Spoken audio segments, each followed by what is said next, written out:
Hello friends, welcome back to the new video. If you are the new viewer on my channel, so firstly subscribe my channel and like the video. So today's video title is how to off vibrate for incoming calls in oppo. So let us start our video. Firstly scroll up and move to the setting icon. Here you will see, click on that. You will see many options. Scroll up and move to the sound and vibration option. Click on that. You will see many options. Here you will see scroll up and scroll down. After that you will see vibrate for incoming calls option, which is already on in our mobile phone.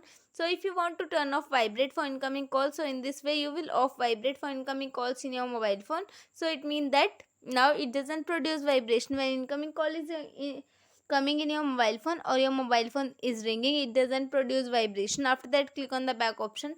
So I hope this video helps you. So please subscribe my channel and like the video. Thank you so much for watching our video. And if you want to get more information about any function of mobile phone or PC, so please comment us. Thank you so much for watching our video.